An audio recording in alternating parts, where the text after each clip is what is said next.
All right, so today I'm going to just present my PLC plan that I did for my master's with you all. I just need to share it for you, for my professor watching. I only have one teammate here with me today. The other is quarantined, and this is just our work day. So I'm just working from home, and I have one teammate with me today. This is what I could get together. So, if you are not aware, today I'm presenting on parent and community involvement. I talked with you all before about how we thought this was something that was important to our school, especially during this time of virtual learning and everything, and not being able to have parents in the building to be involved and finding new ways to let that happen. So, let me go ahead and present this PowerPoint.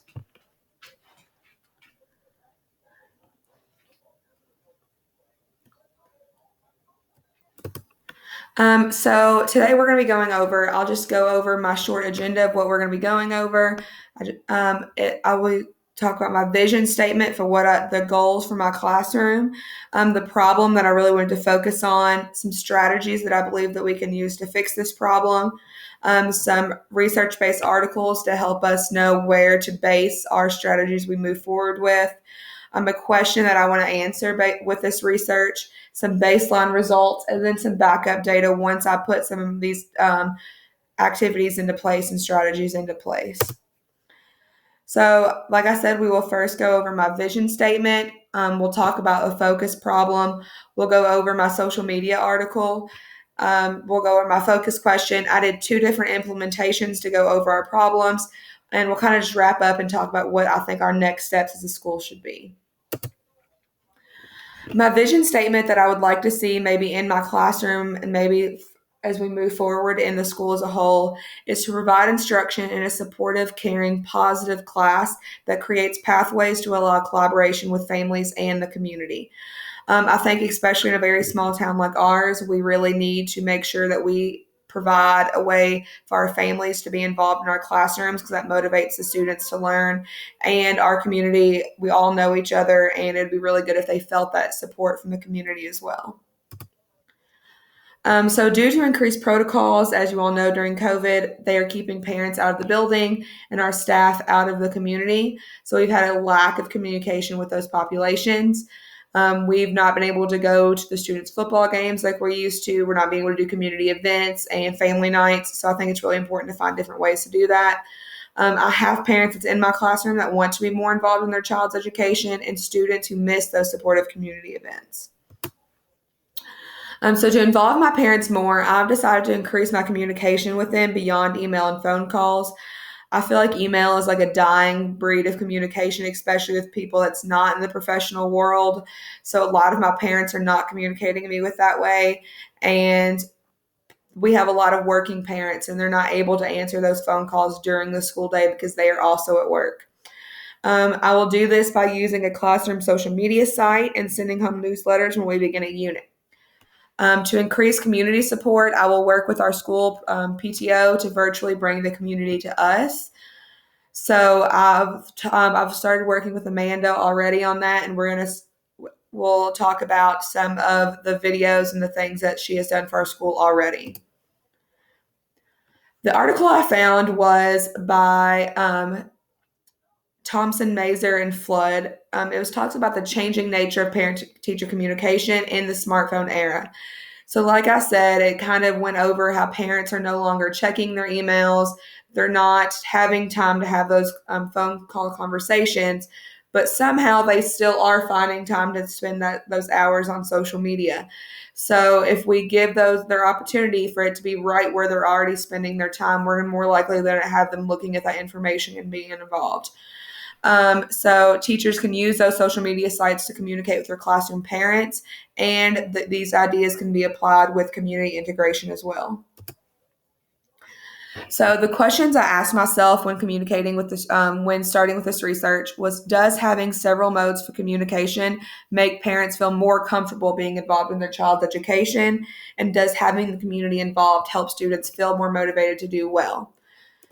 So in order to get this information and get an idea of how my students were if they were motivated and how they were motivated by community involvement.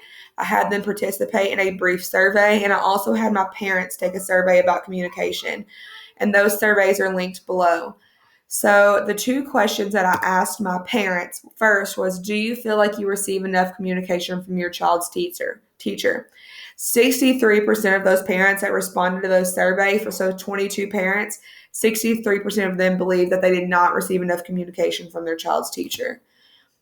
When asked what modes of communication they would prefer to receive, 31% agreed that a class social media site would work best, and 27% talked about newsletters. So that's where I got those strategies from in the beginning of the PowerPoint. With the students, having the community involved, 54% of them agreed that having the community involved in their learning did make them feel more motivated to learn. But sadly, 72% of those students no longer felt supported at school by their community. I was shocked a little bit by this number, so I went back and had a conversation with my students, and they said that they had felt supported by them in the past, but they felt that everybody had kind of dropped off supporting the school once COVID had hit because everything was happening, and they did not feel that support by people showing up to motivate them.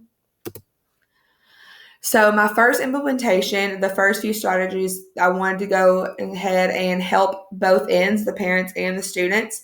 So first off, I did a classroom social media site. I used ClassTag for my class just because, as we know in our district, we have to go through a very long process in order to get approved to have our parents and students' information on a social media site like we do for our school Facebook page.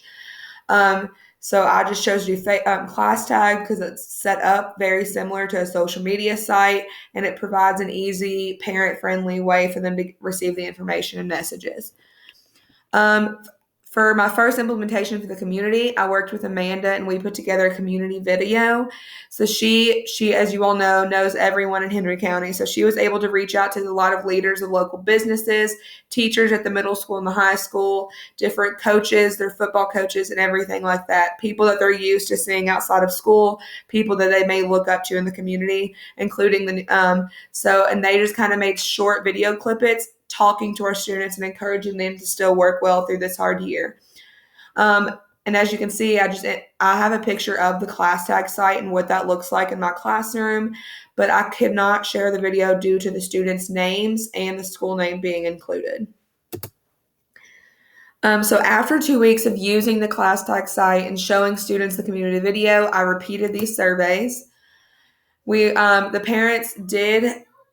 More of them started feeling like they had received enough communication with their child's teacher, but they were still agreeing that newsletters and social media sites were best for them.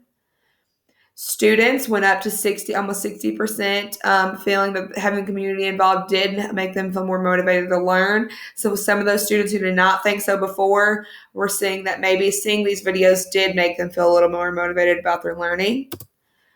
And it went to 60% also feeling supported by their school instead of 72% saying they did not feel supported. That one video made a lot of difference. So I wanted to see just how much more we could grow those numbers and how much more support we could get from our parents and our students in our community. So the first thing I did was for parent support was sending home newsletters at the beginning of each unit.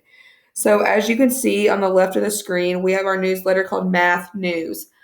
So when I was doing some research, I realized that our math curriculum, Eureka, provided these newsletters for us to send home to our parents. And my parents really liked this, especially for my students who are struggling with the math, because it gave the parents a resource for them to work with their students at home.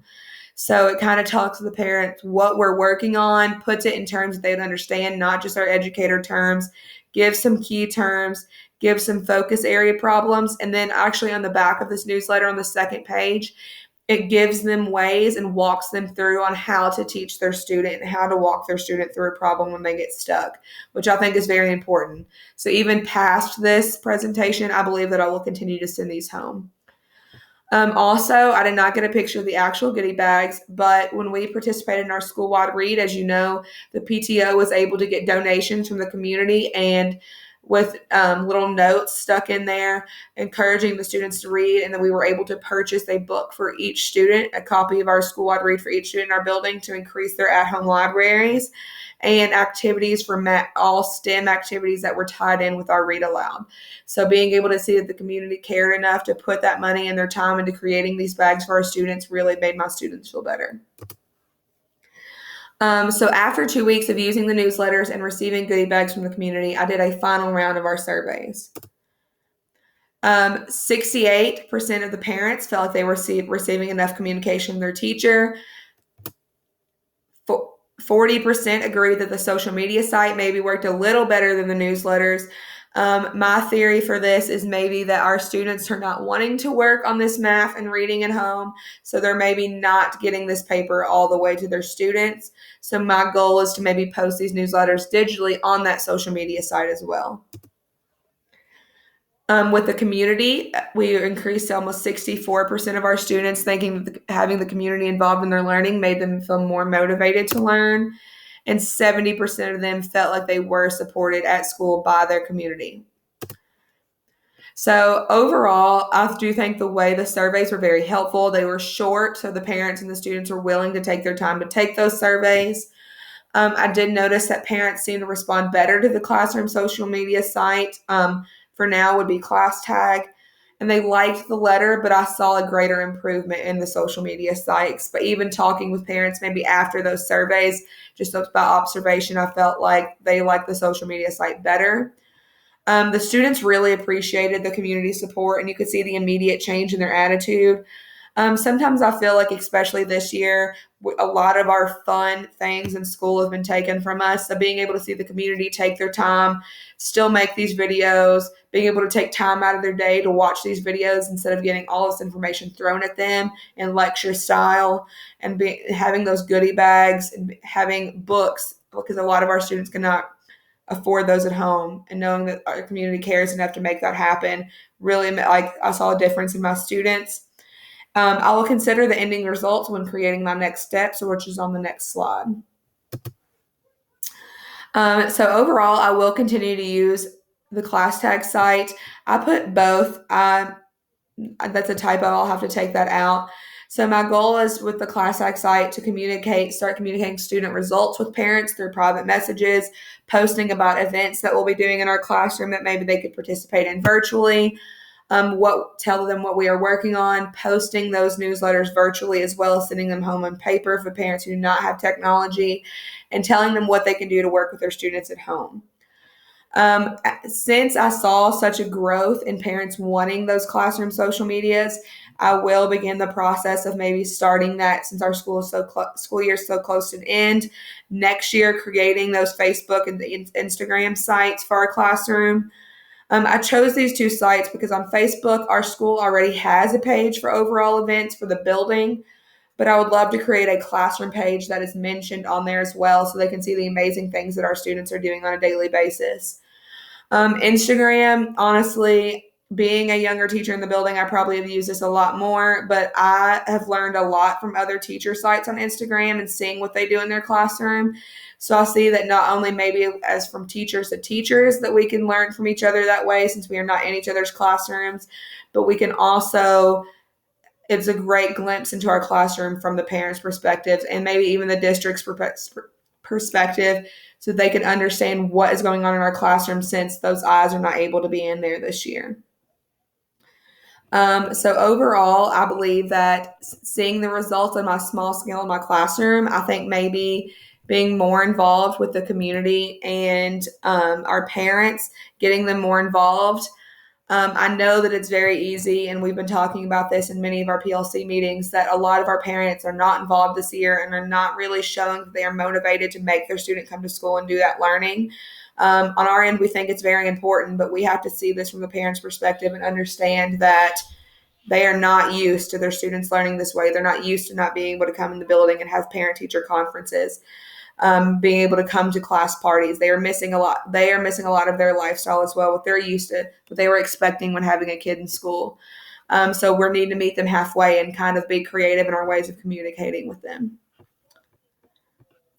So that is maybe we can work on in our next meeting once we get this data together, maybe even implementing some of these things next year as we don't see a lot of these COVID protocols going away. Mm-hmm. For sure. No, I totally agree. And I'm very impressed with the research and the results of those implementations. And I think you really hit the nail on the head. We really have to focus on meeting parents where they are, just as we meet kids where they are in the classroom. And obviously, no one planned for COVID to happen or how it would affect the school year, and teachers and students alike, but parents are also struggling. And I'm definitely going to take those social media plans and implement them in my own classroom, because you're right. People don't always make time for emails or phone calls, but most of the time they will get on Facebook or some type of site at the end of the day. And I love the idea about including Instagram. Teachers are younger now and parents are younger too. And Instagram is one of those main platforms out there. And I think the story feature could be a really great way to kind of highlight certain portions of the day. So yeah, these are really great things, and love the community goodie bags and getting the parents involved with the kids on the newsletter. And I liked that you mentioned, it wasn't heavy on the educational professional wording. And so I really think that was another example of meeting the parents where they're at and kind of bridging that gap to even encourage some family time in the evenings as well. So definitely be implementing these. Thank you. All right. Thank you for participating with this, especially since it's taking time out of our actual PLC time that we normally have on a Friday. So to get this information done. So thank you for showing up. Of course. My pleasure. Thank you.